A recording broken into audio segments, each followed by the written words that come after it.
Good morning. Good morning. Hope you all are okay.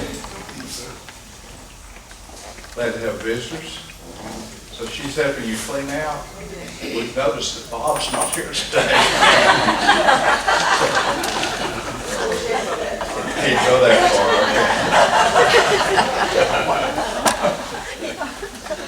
Susan, we love your bears. You would think that in a group like this that somebody else would have a bear. Anybody else have a bear story? We had an earthquake story this morning. Ray, you got a bear story? I would have thought you probably had a bear story. Hope everybody had a nice couple of days with the 4th of July and had a little bit of a change of pace around you and that sort of thing. And we're glad everyone's here. We're sorry that we're going through one of those rashes of many people being sick or encumbered, but Jerry, we're sure glad to hear your good news. That's probably a good example of not giving up, just keeping on trying. And that's the hardest thing in the world when it involves doctors, just to keep on trying to find somebody that can help you. I'd like to talk today a little bit about the 4th of July. Maybe in a little unconventional way, but in a way I hope will be interesting to you. I don't know what you all did for the 4th of July. It's really easy for me to talk about what my family does for the 4th of July. 46 years ago, our son Philip was born on the 4th of July. And so for all of that time, we've gathered as a family and celebrated the 4th of July. The family has grown pretty exponentially. When we sat down at a restaurant in Athens to eat on Thursday, there were 20 of us there. I can remember when we were in single digits. And there's some that aren't there any longer. And of course that's true too. But we celebrated them as well with wonderful memories. So that's kind of what we always do on the 4th of July. I had a brother who was in the fireworks business, and so my children were always the best equipped children in the neighborhood in terms of fireworks. And Philip has kind of carried on that tradition, so I think that he may have roused the police and fire department on lookout on Thursday night as he began to shoot off firecrackers for the neighborhood. So I hope that you all had a similarly good 4th of July. I became curious about 10 days ago about what other people were doing on the 4th of July, realizing that not every country celebrates that. And I came up with a couple of things that I thought were kind of interesting. First of all, I'd take you back to 1876. None of you can remember back that far. And in 1876, the Civil War was over, and the country felt the need to celebrate and get beyond that war once and for all. America was also achieving a higher presence in the world, and so there was the feeling that there was a need to celebrate that. And so there was a great centennial exhibition that occurred in Philadelphia that was kicked off on July the 4th, 1876, celebrating obviously 100 years of our country's history. Our country had never seen anything like that in its past. 10 million people showed up to see that exhibit over the 3-month period that it was open. 37 nations were represented as people came from all over the world to show what they were about and to find out what we were about as a nation. Most of them left pretty amazed and kind of wanting to be on the side of the United States of America. The biggest building is mind-blowing, even by today's standards. The Central Hall, where most of the exhibitions were put together, covered 21.5 acres.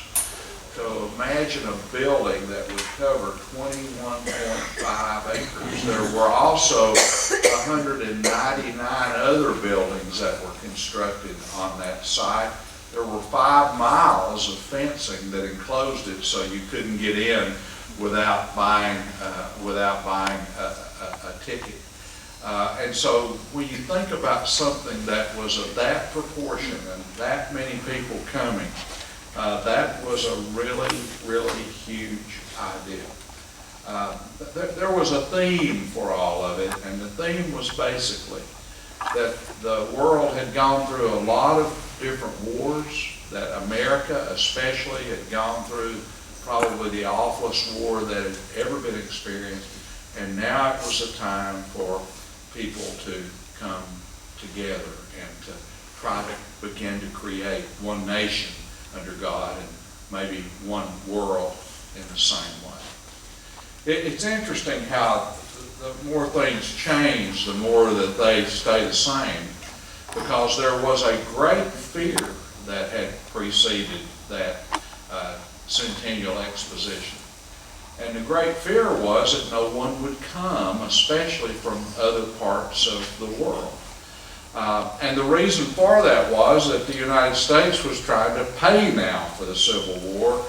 And so in order to pay for the Civil War, the United States had begun to charge huge tariffs to other nations for any of the goods that they brought into our country. And so it's interesting that all of this time has passed and people are still talking about the United States and tariffs. But the other nations said, the United States is really important. The United States leads the way in a lot of different ways, including a lot of values. And in spite of these tariffs, we need to find a way that we can be together as people. We could only hope that the world might have that kind of mentality today, and that being together as people could be more important than what we charge each other with tariffs. And so I thought that was an interesting little concept that rose from July the 4th of 1876. There were major buildings there. There was an art building that was there that brought in art from all over the world. That has now become the Philadelphia Museum of Art. Some of you have visited that.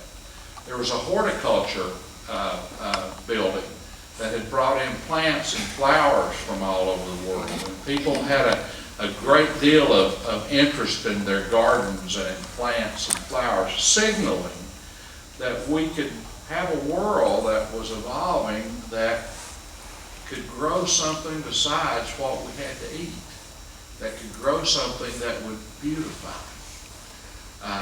You ever thought about that, George? Where'd George go? You ever think about that, George? That your daylilies are a wonderful example of living in a world in which everything we grow we don't have to eat. Unless you eat those daylilies, or dry them out and crush them up and smoke them in some way. You know that's what people think. So at any rate, to have a world in which we could grow something for its beauty rather than something to eat was looked upon as something that was far-reaching and far advanced. There was a machinery hall, of course, and it brought in all the different kinds of machinery that were being produced around the world. Probably what most people wanted to see was a 50-foot high steam engine that produced 1,400 horsepower of electricity and that lighted the whole exposition. There were 100 different belts. Can you remember when everything ran on belts from engines that stretched all over that exposition to power it all? And so a 50-foot high steam engine that was powering it all, that allowed people to walk around safely and comfortably in the night with pathways that were lighted by electrical lights. And there was a women's exposition. Now that was a big deal, because the people that put the exposition together decided that it was time that women had a little bit of recognition, and that the new world that was coming was a world in which women would kind of show up in a different way. And so women went by the hundreds of thousands to this International Women's Building to see what the life of women was going to be like in the years that were to come. And so in that building were the latest sewing machines. In that building were the newest dishwashers.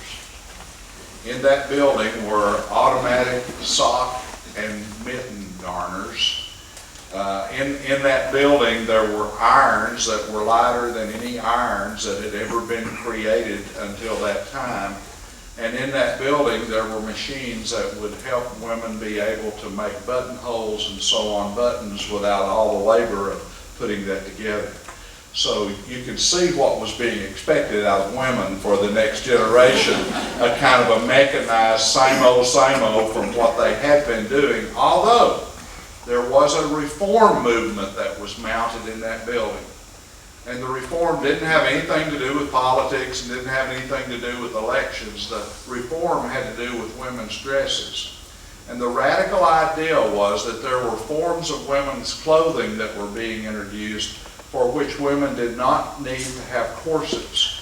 That corsets were beginning to be looked upon as something that was old-timey, something that was restrictive, something that was painful.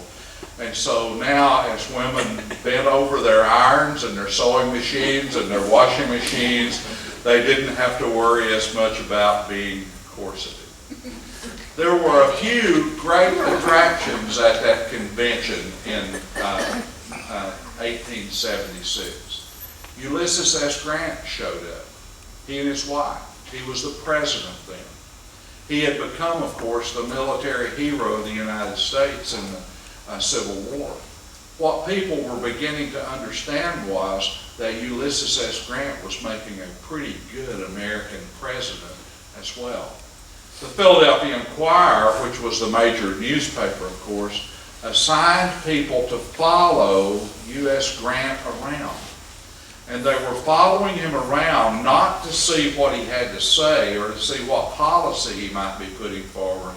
They were following him around to see how much he would drink, because there had been this concept which had risen that he was an unbelievable consumer of alcoholic beverages. And the reporters kept coming back day after day after day after day reporting that U.S. Grant, as far as they could tell, had had nothing to drink. That was the moment that this great, hideous myth about an American president began to be dispelled, although on the grounds of the exhibition you could not buy wine and you could not buy beer, until they realized that was keeping crowds away, causing them to spend money elsewhere. And when they began to serve beer and wine and other alcoholic beverages, the amount of people coming to the great exposition skyrocketed almost overnight. And finally, of course, college football teams that have games on their campuses are beginning to figure out the same sort of thing. And you thought Tennessee and Florida football games were going to be bad. You probably haven't seen anything yet. We're going to have more money. At that exhibition, there was the arm of what would ultimately become the Statue of Liberty. And people paid 50 cents, which was a lot of money then, to be able to climb up into that arm and look off from that light that the arm was holding.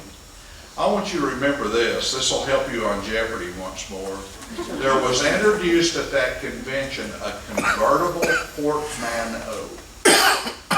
That's East Tennessee French, but that's probably somewhat close. A portable portmanteau. A convertible portmanteau. I'm sure everybody knows what that is. That is a great big piece of luggage that can be carried, made out of rubber. And then when you get to wherever you're going, you can open that piece of luggage up, and it's constructed in a way that becomes a small bathtub. And so on the road you can travel and have everything you want and have your own private bath. I'm not sure what Delta would charge as a carry-on for that device today. At this 1876 convention, guess what was introduced? Something no more well known today than Heinz ketchup. At that convention, Hires root beer was introduced. And at that convention, and we know plenty about this, a magical plant was introduced to America that was intended to end erosion. And people, especially in the southeast, where growing timber had created great loss of topsoil, people began to plant kudzu as fast as they could. And at this convention, also the Remington typewriter was introduced. So wouldn't that have been an amazing kind of a world to look into?